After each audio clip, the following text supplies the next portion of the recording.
Hi, welcome to Hurricane Homestead. So I've been getting a lot of response and a lot of questions about the pool filter that we installed, I guess it was about a month ago now.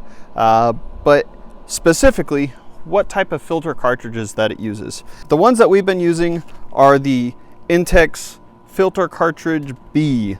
But it's a pretty simple process, and I'll kind of go through it with you right now and show you how I go ahead and change this filter out whenever it starts to get clogged up.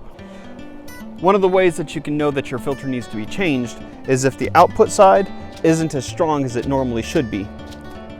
So I'm feeling it right now. I'm getting hardly any flow coming out right here. So that tells me that our filter is probably pretty well clogged up and it needs to be changed out. We'll turn the pump off with that little switch. And this particular pump comes with these black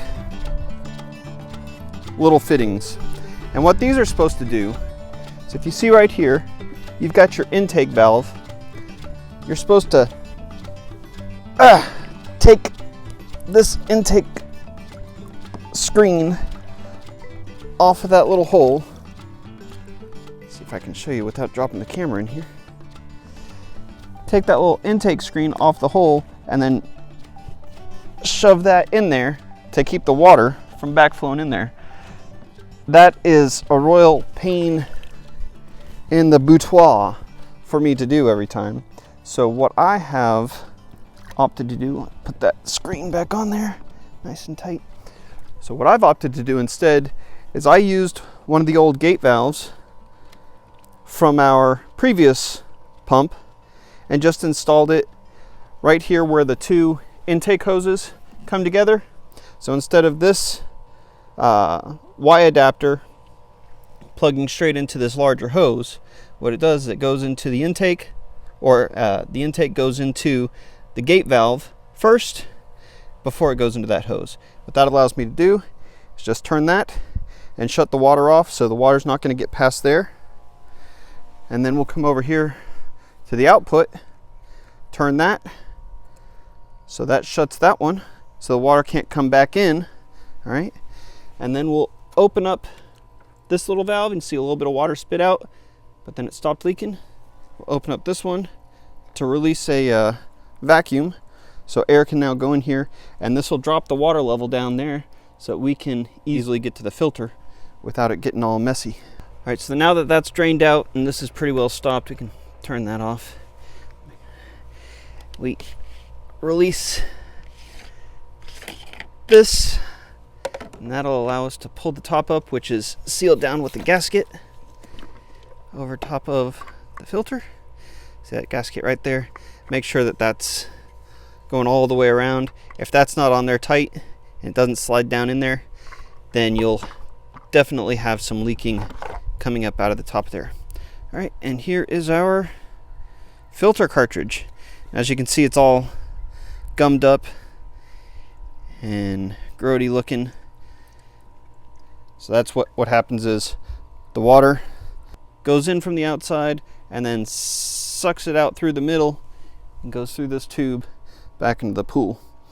So we'll need to change that out. Here is a brand new filter cartridge. And normally we'd just take this guy out, open this out of the package and throw it right in there.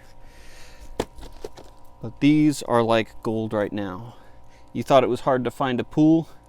Well, these guys are even harder to come by.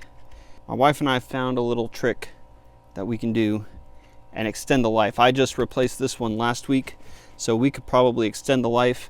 It won't do as good of a job and we'll have to keep doing this little trick, but it seems to work and it gets the water flowing. So I'll show you what we've got to do with that. We're over here by the garden hose, and all we got to do is just simply spray all the gunk out, and then I'll show you the trick to get more of the gunk out. So we'll just go up and down.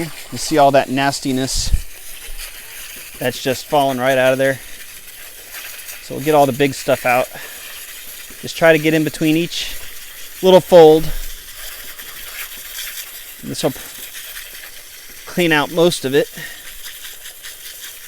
now that I've got most of the big stuff out, what we do is just, because like I said before, the water is coming in through this direction and coming out here. If we just go the opposite direction with it, spray from inside to out, then that loosens up all the little particles.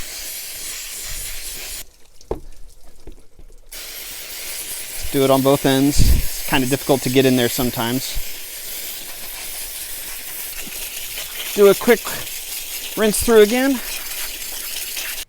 And that's probably about, another 50%, 50-60% cleaner. Okay, so now that we've cleaned this mostly up, we'll just put the same old filter back in. Doesn't matter which direction, both ends are the same. Just slide straight in. There's a little rim down there on the bottom. Just kind of push that over so that this rubber gasket seals right around it. And then you'll have the same rim on the top. You'll just put that right there in the middle, then push down straight down. Little air will push out of there because you're squeezing it all out. So we've got that gasket all the way around nice and tight, and then we'll put this to seal the top down. We'll loosen both of these back up, and then I usually open up this water valve first. Okay, and then we'll tighten this down, and then tighten that one down. It's a little cross-threaded. If it's cross-threaded, it'll still leak, but it'll stop leaking once you've got it tightened down and threaded properly. All right, so now it's time to turn the pump back on and see if it worked. Forgot to open this one back up. Open that up. We feel a lot more flow coming out of it. So we just opened that up quite a bit, cleared up the filter so that it can do its job. So it's not quite as efficient as putting in a brand new filter like this one. Again, the one that we've been using is the Intex filter cartridge B. I think it's number 29005E is the part number on it. Yeah, there you go. Hope you found this valuable. If you did, hit the thumbs up button. If you haven't subscribed already, go ahead and hit the subscribe button for me. And we'll see you on the next video. Have fun.